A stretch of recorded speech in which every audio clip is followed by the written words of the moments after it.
What is up, everybody? Welcome to another episode of the Finger Wag Podcast.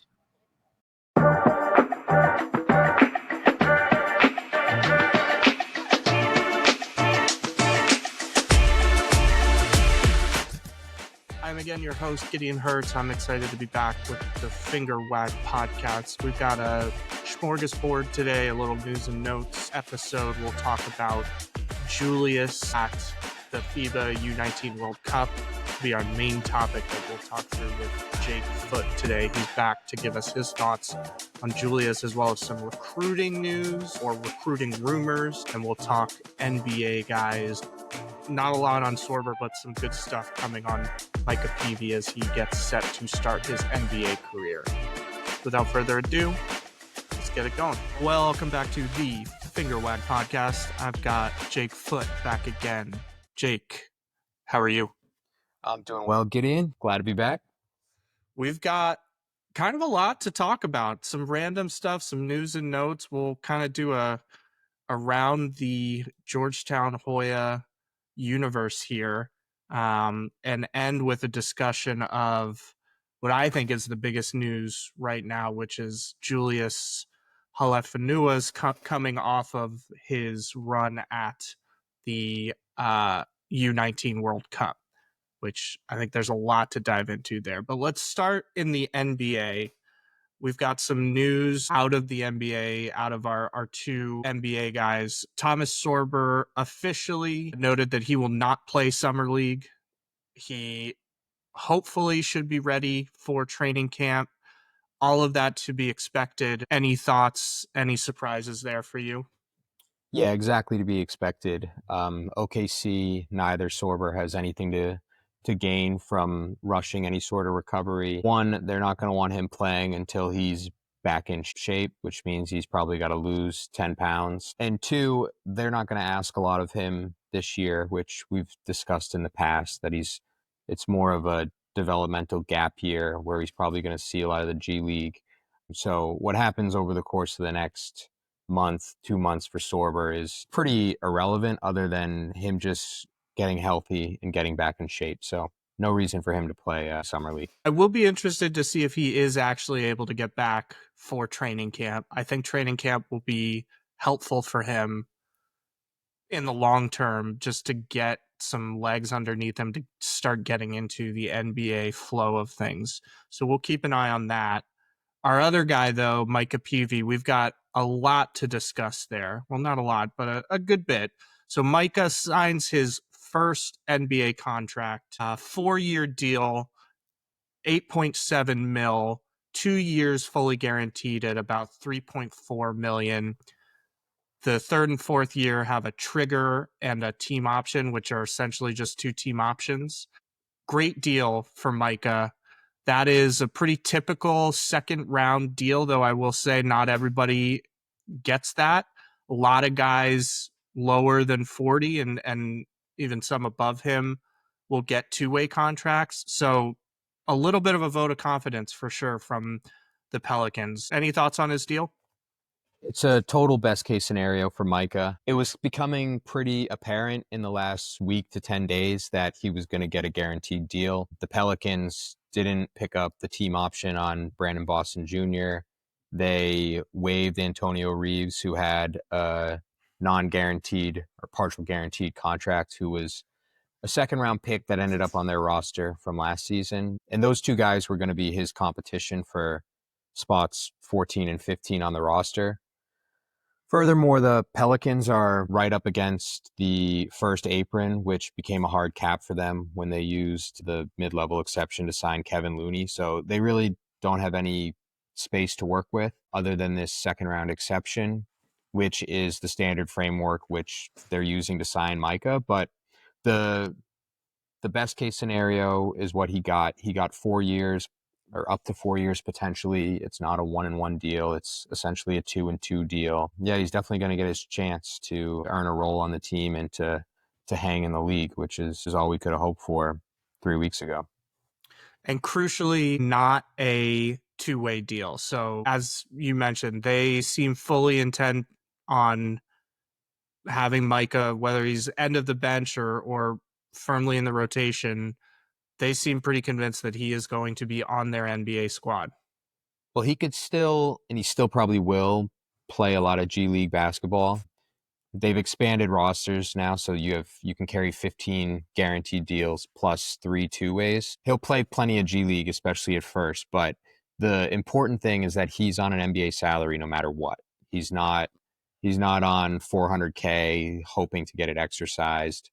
He's guaranteed on an NBA salary for 2 years. That 3.5 million is going nowhere, and he's going to get his chance. And with a team like the Pelicans that potentially could have a lot of wings moving out, depending on how they move forward with Herb Jones and Trey Murphy and Zion and Jordan Hawkins, he's more than likely to get an extended run out over the course of these next 2 years. And he will start his NBA career this Thursday in Vegas as Summer League starts. There's a couple of teams already playing out in the California Classic, but the full Summer League starts on Thursday.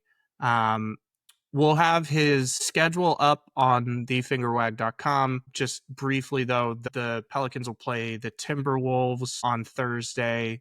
Then they've got the Lakers on Saturday, the Blazers on Tuesday, and then the Thunder on Wednesday, which would have been fun. That would have been a nice little cherry on top for the Hoyas. Anything that you're looking for from his Summer League debut? Not in particular. The Pelicans might actually be a pretty fun team because they have him, Fears, and Queen. Neither Fears and Queen are defensive specialists by any means. They're probably the two biggest defensive liabilities in the first round of the draft, to be honest. So what I expect from Micah is he's just going to take the best kid in the gym. He's not going to probably try to showcase too much offensively right away. He's going to try to make his earn his keep on the defensive side of the ball, and just imagine he plays hard for 2 weeks or a week. It all happens fast. And he said as much. We'll have the link up on the website, but in his media availability after signing his contract, after practice, either yesterday or the day before, he said, I want to guard the best player on the floor. I love playing defense. A lot of guys don't. I love it. All the stuff that we've come to expect from Micah. Yeah, it's a setting in which he should thrive in, even if he doesn't put up gaudy statistics. He's not going up against 12 NBA players. He's going up against a lot of fringe guys, and he can use kind of his elite ability in his on-ball defense to his strength and really shine, hopefully. I'm all in. I'm firmly staking out ground on Peavey Island. It's NBA All-Rookie team is happening. He's going to make the Rising Stars game, if that is a thing still. I don't know what the NBA is doing. If he pulls it off, you're way ahead of it. But the funny thing is his main competition for minutes is probably going to end up being a UConn kid and Jordan Hawkins. Hawkins, yeah. It'll be a fun story to watch and see what they want. Do they want the three-point shooting or the defense? Well, we've got a little bit of recruiting news to talk about as well. A couple of pretty big visits over the past week or so. Let's start with Luka Foster. He's a 4-star, kind of a consensus top 50 kid, maybe rising above that. 6'5", small forward. In Philly. Thank you. He's got an official set to Michigan in September, which to me seems very well timed. So my expectation is Michigan is probably the leader in the clubhouse there. What do you think about Luka, his visit, him as a player, chances that Georgetown might have to pull him in? Well, the first thing is I like that the staff is kind of casting a wider net than it looked like they were in this class 6 months ago. Obviously, the original priorities were the 4 major local kids, being Jordan Smith Jr., Caden Samuels, Latrell Almond, and Prince Alexander Moody, who actually just recently committed to Indiana following KJ or Kenny Johnson. I still think that the 3 available guys there are still priorities, but the staff is doing their due diligence and they have to present themselves as available to other kids in the class. And that's what them reaching out to Foster and being so hard on him tells me that they are looking at wings. They also recently had Jaden Hodge visit that may be able to complete the class. Foster's the type of kid that they should be looking at, kind of a late riser. He played this past season for Archbishop Carroll in Philly, which didn't have a great season, but that's a good league. It's the same league that that Sorber came out of. He averaged 21-7. Then he went this offseason or this spring and played in the EYBL for Team Final, which was Sorber's AAU program. Was their leading scorer, shot the ball really efficiently. I think it was around like 38% from three. He's a 6'5" kid, pretty good athlete, pretty coordinated, pretty smooth stroke, kind of game that translates and is likely a 4-year player at the next level. He's playing his last high school year at Link Academy, which is one of the kind of national teams that travels around.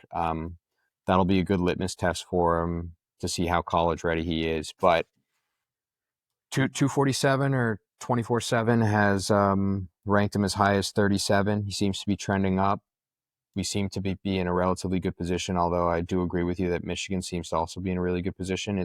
But my takeaway is that it's just really good to have a lot of irons in the fire this far away from when kids starting to commit. We will continue to watch that. We'll have some broader conversations on recruiting philosophy because I think there's a lot to talk about there. But I think great point that this shows a good pivot after the focus on the local kids. We might not talk a lot about it, but we did get to see a little bit of Jordan Smith at the FIBA World Cup.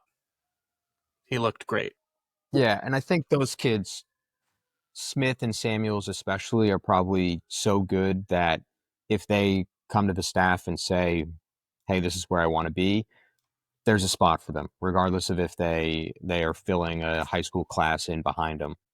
But it's the right move not to say, hey, you guys are my starting shooting guard and my starting small forward next year, and if you don't come, then you're left high and dry chasing portal guys come next April. So the other guy, a little bit more interesting to me at least, Alex Constanza. It's going to be tough for me not to say Costanza. And if he comes to Georgetown, there are going to be a lot of Seinfeld jokes going. Alex Constanza, he's sort of a tweener in between a 4 or 5 star, depending on where you look. Pretty much a consensus top 20 kid, though. Some guy, I think 24/7 has him as high as 15. He is another 3, 6'8", playing his senior season at Spire Academy. Shout out Myron Gardner, another Hoya for a year. Went to Spire Academy. He is other programs that are on him. I think Illinois is recruiting him heavily. Syracuse, Bama, some of the usual suspects in there. What do you think about Constanza? He's pretty much a blue chipper, far more so than Foster is. Consensus top 20 kid, has been kind of a mainstay with some of the youth Team USA teams. Has played for a pretty highly regarded private school in Florida, has put up some pretty crazy statistics there. His teammate the last 2 seasons was a guard named Alex Lloyd, who's going to play for Florida for the reigning national champions. And he's similarly ranked to Constanza, but Constanza a year younger. He's 6'8". He measured 6'8" barefoot at Basketball Without Borders with a 7-foot wingspan. But despite being that long, he plays very much like a guard at the high school level, at least.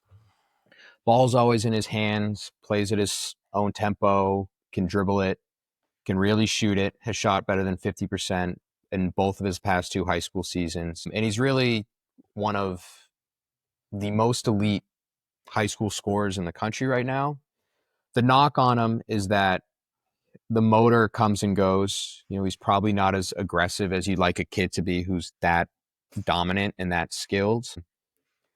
Some coaches have explained that that's because he just doesn't get sped up and he plays at his own pace. But there may be competitive concerns, which is probably why the Kentuckys, Dukes, UNCs, Kansases of the world aren't your competition for him. And instead it's Syracuse, Miami, and Illinois. He does have a significant connection to Illinois. I believe he's related in some way to Orlando Antigua, who's their assistant coach, who has previously been an assistant coach of some major programs, most notably Kentucky. Um, yeah, the recruitment's weird. You know, we kind of came out of nowhere 2 or 3 weeks ago, got him on campus. Again, the Blue Buds are typically all over a kid like this, but with him, they haven't. But it would be a good recruitment to win. He's a plug and play starter at the high major level who may have his some liabilities at the collegiate level, but he's going to be able to score. And you'd think that he'd be able to rebound and defend at least at a good baseline level, given how significant his measurables are and what he is as an athlete. So obviously, add another blue chipper to the list with Smith and Caden Samuels, and hopefully it's one you pull out. Yeah, definitely a recruitment that kind of just came out of nowhere. Correct me if I'm wrong, but his visit wasn't official, which is always His visit always wasn't official. yeah. That's always an indication of a kid's interest. That still holds true even in the summer. I think that's encouraging. I've looked a little bit more at him than I have at Luca Foster, and I agree. He does play at his own pace, which is really, something that I think when you see you notice it right away, and it uh, can sometimes look like he is playing slowly or doesn't have the motor that other guys do, but he is very much in control and gets to his spots. Long, has some athleticism to him, but is a really, really controlled offensive player. It'd be interesting to see. I think what if anything did these two guys tell you about Georgetown's recruiting right now? Well, I think they have money to spend, and I don't think they're looking at the 3-star likes or kind of small time culture fits they're going to redshirt and develop. They missed a little bit in the portal these past months, and may not have put together as lucrative of a roster as they want, but I think that it may be a bit of a market inefficiency in the high school ranks that these kids don't command the $2 million price tags that some of these transfers do. And you can kind of bid as if you're a big fish with some really highly regarded kids. And even though they are young, as we've seen, a lot of these freshmen have been ready right away. I think was it the first 15 kids in the draft of the first 15 kids in the Yeah. draft, every single American drafted was a freshman. So there's obviously some talent to be had, maybe at a cheaper price than in the portal. And the team obviously has some money to spend, and they're obviously looking to do so in more of the higher ranks. They've also had a third guy visit later in the weekend, a kid named Justin Caldwell, more of a forward, kind of tweener big man, 6'9", 240. Missed the second half of his Adidas AAU session with an injury, but prior to was pretty dominant, around 17 and 10 a game. Plays AAU for Washington Warriors, although he's not from there. I think he's from, is it North Carolina? That sounds right to me. It's somewhere down south, but I know he recently visited NC State, then he visited Georgetown.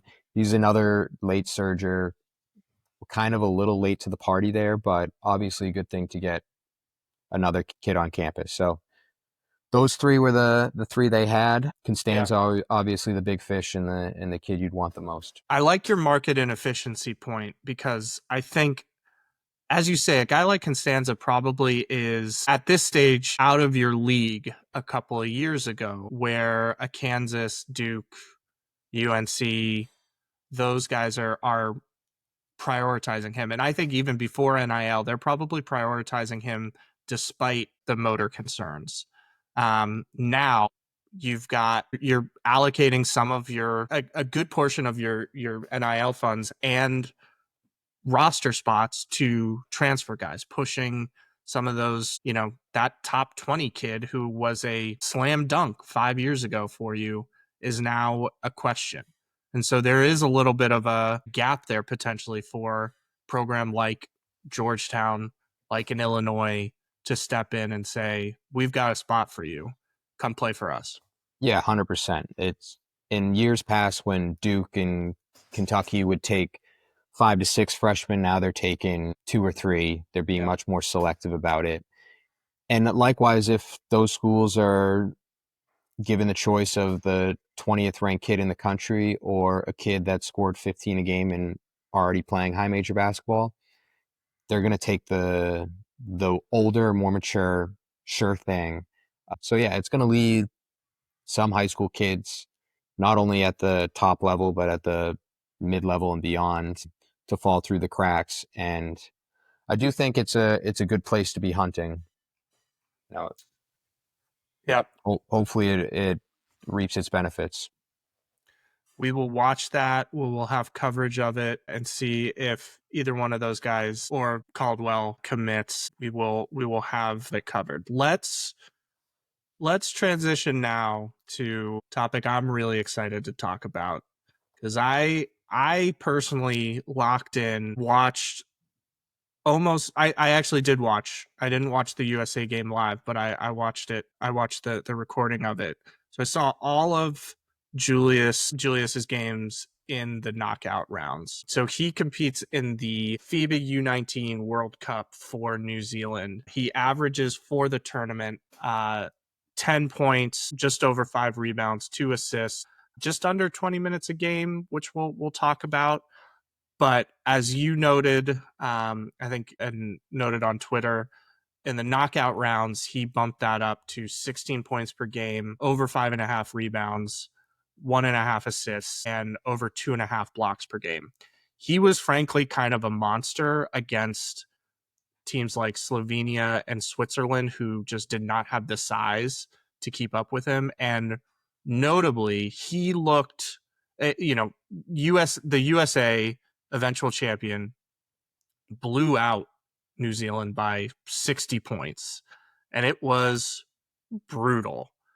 New Zealand just looked completely outclassed, except for one guy on the floor, and that was Julius.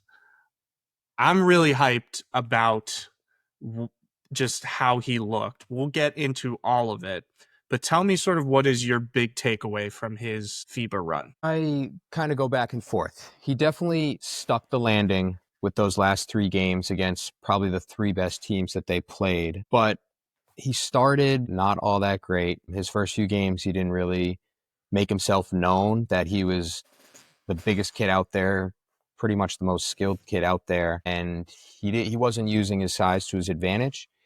Now, New Zealand has a little bit of a golden generation right now for them. It's a very, very small basketball nation, but they have 5 kids that have played together both at the U17 level and now the U19 level. In both FIBA World Cups, they reached the semifinals and eventually lost the bronze medal game in both. But each showing was the best New Zealand's ever performed at an international tournament. Mm-hmm. The 5 kids are a point guard named Tama Isaac, who plays over in New Zealand, 2 other guard wings, Jackson Ball and Hayden Jones, who are both going to Wisconsin. Jones coming this year, Ball coming next year. Ball's supposed to be the other really highly regarded guy, I think averaging about 20 plus points per game in New Zealand's specific NBL over there, but didn't have a great showing at this tournament. He is a year younger than everyone there, but Yeah. he got shut out in the Slovenia game. They lost by a possession. And then their 2 bigs are Oscar Goodman, who is going to Michigan and Georgetown recruited pretty heavily, and Julius. So this contingent of 5 is the probably most exciting group that New Zealand's ever had, especially at the youth ranks. Now, when they play worser teams, the guards are worth their weight. They control tempo well. They all can dribble, pass, shoot. Their limitation is their athleticism, and that really reared its head sometimes in the games against the better teams, especially against the United States. Yeah. And in those games, Julius was really the only guy in the team that had the size and the frame and the athleticism level, even though he's not, some big runner or jumper, to hang out there. Yeah.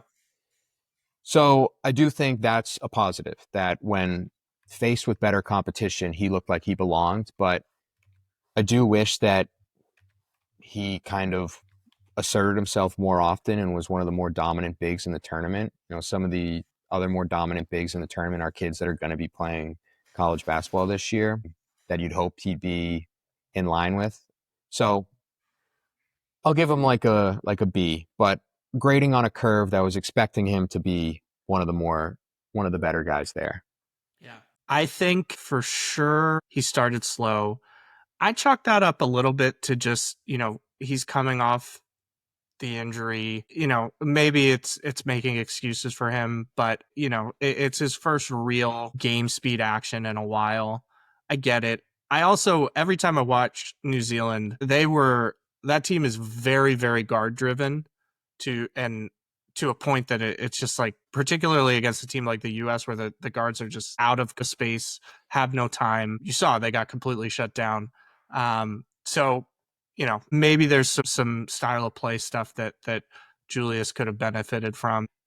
Up on the site right now, did a sort of breakdown, pulled some clips from the US game, which I really want to focus on because in that game, like I said, they lost by 60, but he looked comfortable for most of that game when the rest of his team did not. He scored 15 in that game, all over the floor. And he was going up against two high major bigs. One, Merez Johnson Jr., former Illinois kid last year, moved to Michigan where he's going to sort of factor in there. And Daniel Jacobson, the latest monster that Matt Painter and Purdue brought in, 7'4", 250 or whatever. And Julius looked comfortable against them.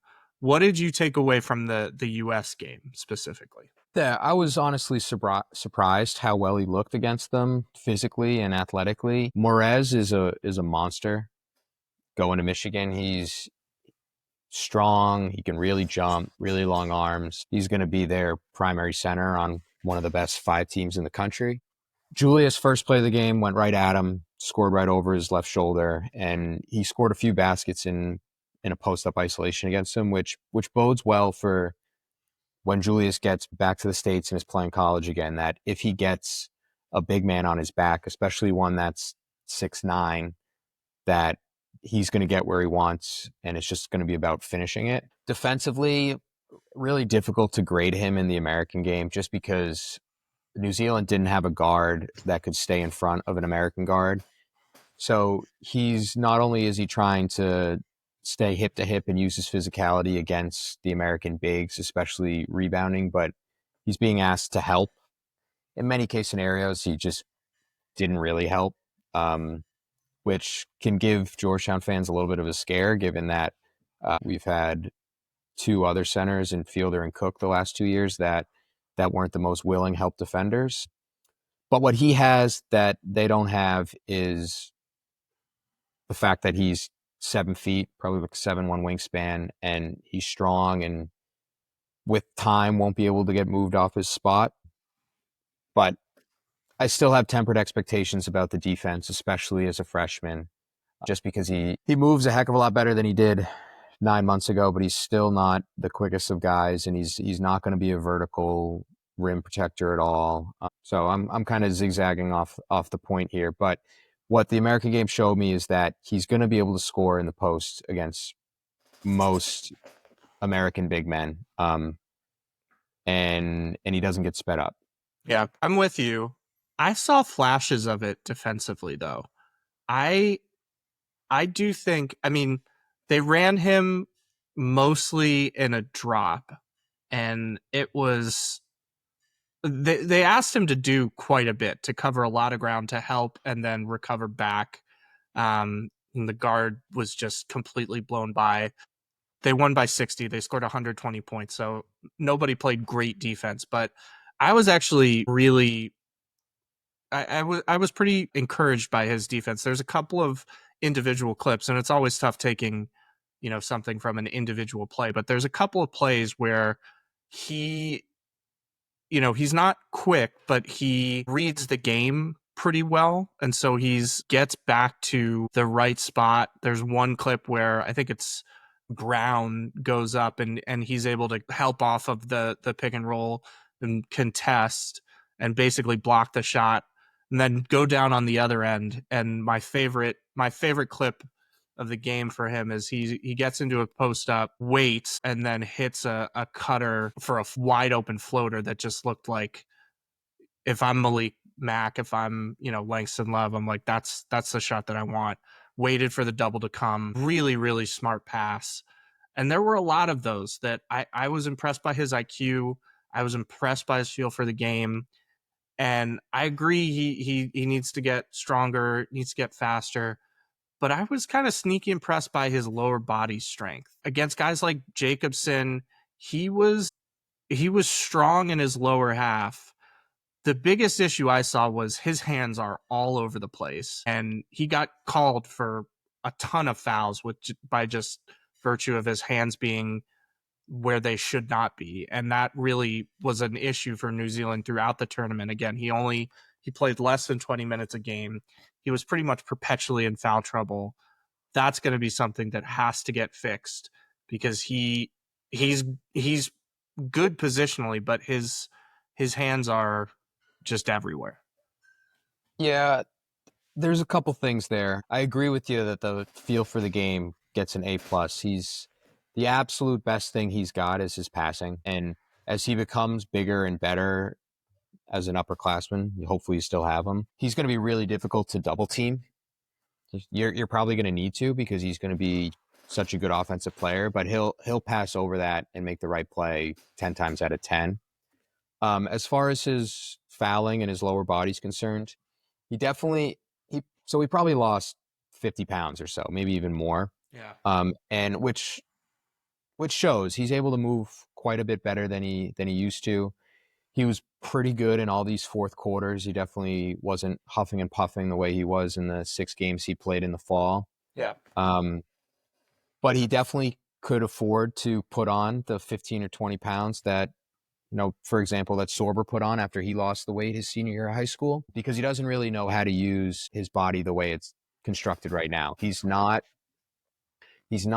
is relatively strong in the lower half, but he's not strong enough to always own the space that he's in. Yeah. He's really trying to use his forearms and his shoulders to keep the space that he has, especially against the American bigs that have the size to push him back. Yeah. And I think that's what was getting him in foul trouble more than anything. It wasn't that he doesn't know how to play without his hands. It's just that he was fighting for space that he didn't comfortably own, and as a result, he was getting real handsy. He was pushing a little bit on rebounds and right now we can also talk about his rebounding. He's much more of he rebounds if the ball comes right to him. He's not going to go get a rebound that goes elsewhere.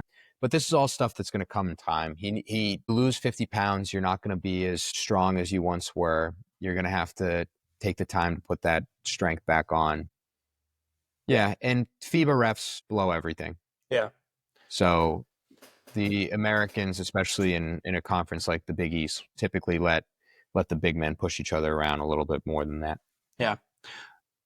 And you're great point on his using his arms and shoulders to try and sort of establish leverage that he's not able to get with his body. That absolutely that's sort of what I mean by hands. I meant hands and arms, but I think you're right.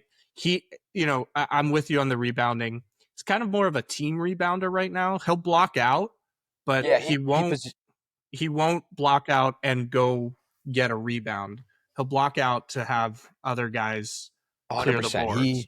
Which there's value in. If you're defending a guy who's a really active offensive rebounder, there's value in just blocking that guy out and making sure he only gets a rebound if it's a long bounce over your head.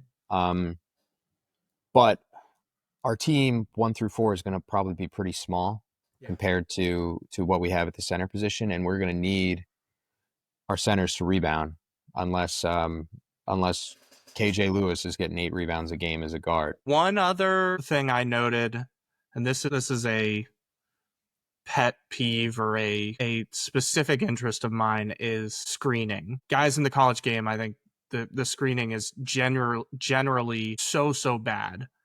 I was really pretty impressed. I wouldn't say impressed, but I was encouraged by Julius's will to screen as well as his ability to make contact. I'm really interested in sort of how that translates.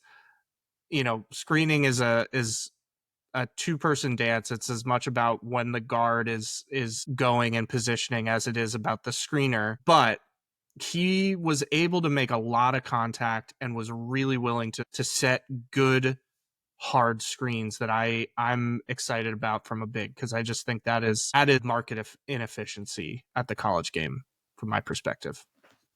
Yeah, I think where he's really valuable in the pick and roll game is what he does after the screen. Mm. The screens were a total mess with the New Zealand team. The guards were, especially against good teams, were getting a little too quick and weren't bringing their man to the screener. But what Julius does well is he provides you multiple options as a roll man. Yeah. He can pop, although New Zealand never really asked him to do so. He didn't make a three-pointer in the entire tournament. Georgetown may.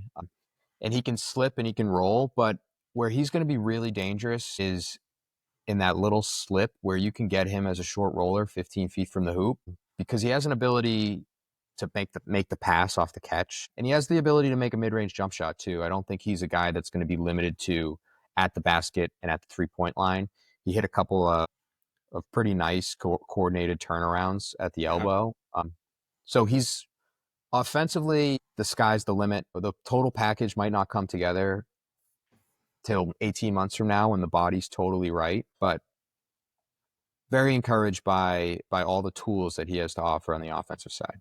Yeah, the little step back that he hit on the right elbow over Merez Johnson was pretty. Yeah. Very pretty. Um has your after seeing him in the FIBA tournament, has your projection of him changed at all? For this year or for 4 years? Both. For this year, not really. I still think if we're a really quality team, he's much more of a bench big, Mm. probably a reliable one, but I think we've noted the foul trouble. We've noted some limitations on the body and athleticism. I think ideally he's a 14 to 18 minute a game backup that can give you 7 points off the bench. If your starter gets in foul trouble, that is, he provides adequate minutes. Now, if in the next 4 months he gets stronger, puts on 10, 15 pounds, I think he might be there. Yeah. But I still temper my expectations on how huge of a role he has right away, just because this team's bread and butter is going to be their defense. Mm. And I do think that he'd be aided by how perimeter oriented and tough our defense will be Yeah. with KJ Lewis, with guys like Deshaun Harris-Smith, Jeremiah Williams off the bench. They're going to guard people on the perimeter, which is going to help a big man. But I still think that more than likely Iochukwu is the guy, just because he's going to give them that anchor defensively, and he has that experience, and he's a grown up. But that doesn't mean that'll be the case all season or even in November, again, if he gets his body right. Yeah. I will pretty confidently say that my 4-year expectation of him grew, Mm. mostly because I don't think he's an early entrant NBA guy, even though he's got all the skill and makings of a stretch five, just because it might take him a lot of time to be a guy that shows that he can either protect the rim or defend in space. Yeah. Neither of which I think he can do nearly at a professional level right now. But he's going to be so good offensively, especially if he's around as an upperclassman. It's going to be unguardable, which is a very optimistic take. Yeah. There's every person that you can look back in recent NBA college basketball history that's this kind of like plodding, not totally athletic, 6'10" to 7-foot guy that's totally skilled, like a Drew Timme or a Luka Garza. Those guys are just totally unguardable at the college level. Yeah. We've established, this is episode 5 or whatever. We've established I'm prone to hyperbole. I've watched a lot of Nikola Jokic, and he is not Nikola Jokic. But there are truly not, he's obviously not Nikola Jokic. But all right, I can see that that you can say that yet he can be an offensive hub and you can throw him the ball at the top of the key and he could essentially run your offense. But He's Jokic ev- is everybody wants to compare every fat center now to Jokic that can pass. Derek completely. Derek Queen is Jokic, Derek Queen Hanson is Yang not is Jokic. Jokic. Everybody's Not Jokic Jokic. now. There will never be another Jokic. Truly. But a comparison that I thought of the other day that I really like is Jock Landale, who had a cup of coffee in the NBA. I think he just signed with the Grizzlies, but Yeah. he had a very Australian. kind of similar setup as Julius. He came over from Australia, went to St. Mary's like all those kids did. Yeah. Role player to start, All-American by his senior year. Totally skilled, 6'11", offensive hub as a center. If you get output like Landale, who went to EuroLeague, dominated, and became an NBA player, the program's going to be in totally fine shape. But he still has a ton of progress to be made. My expectations are still extremely tempered for this coming season. But when he gets his body right, he's got all the framework of an offensive juggernaut. Yeah. The skill is there. His ability to read the game is there. I'm really encouraged by his offensive upside, and I was surprisingly I was surprisingly encouraged by his defensive baseline. I thought he would be a lot worse defensively. Again, I think you make the point that a lot of his challenges came from, being placed in a position to have to help on guards, and he cannot guard in space, much like Jokic. But I think I'm really encouraged. I think, I wonder how they're going to scheme with him. I guess one question I have, and this is mostly just for me, but we're late in the pod, so we'll do it anyways. Would you run him in drop coverage exclusively, as New Zealand seemed to do throughout this tournament? Yeah, probably. You don't need to be high hedging. You don't need to be switching. College kids are not the best shooters, especially off the dribble. Yeah. Most of these teams, you got to just dare the initiator out of the pick and roll to beat you. I wouldn't be trying to bring Julius away from the basket at all defensively. What will be interesting is if they can find a way to play him in two big sets, which I Yeah. think if they had Sorber, they 100% could have. I mean, Sorber could have made up for any deficiency defensively, and Julius could be more of a perimeter player on offense. Mm-hmm. Can they do that with Iwachukwu? They may. It depends how much Iwachukwu can do. Yeah. Which he may. He's really big. He's 7'1", but he can move pretty well. He can kind of fill in some of the blanks for Julius with regards to rim protection and spatial rebounding. So I bet you they try it because I bet you Cooley really wants to get Julius on the floor Yeah. and let him kind of play through it as a freshman, I guess, as a redshirt freshman, because he was doing the same thing last year. I think it was pretty obvious at the beginning of the year that Julius wasn't ready, he wasn't in shape, but they were really letting him play through it. They were running pin down sets for him to take elbow extended 3-pointers. Yeah. He brought him to Big East Media Day with the four guys that ended up being head and shoulders their best four players. Yeah. So I'm sure that Cooley has lofty expectations for what he's going to become and will surely try to get him involved as much as possible. He is going to raise the offensive floor and ceiling of the team for Yeah, sure. and they need that. If there's a liability or a real deficiency on the team, it's going to be what they can create offensively and how much space they can create, because there's not a ton of shooters up and down that lineup. Julius may be able to create that space as a 5, just bring the center away from the rim. And if you do have guards that can get downhill, which they do have, it makes their life a world easier. So he's going to have a ton of value on that side of the ball. He's just got to survive on the defensive side. Well, check the fingerwag.com for breakdown of Julius's game against the US. We'll have some coverage of Micah Peavy. We'll likely talk about Peavy's rise to glory in the NBA starting this Thursday. It's going to happen. There's still a little bit of space on Peavy Island for folks, but come Thursday, there's not going to be much. I hope he's like 26 points on 6 made threes, and you can gloat about it already. I am just waiting for it. All right. Thanks, Jake. Oh, no Appreciate you. problem. Fun as always, and Hoya Saxa. Hoya Saxa.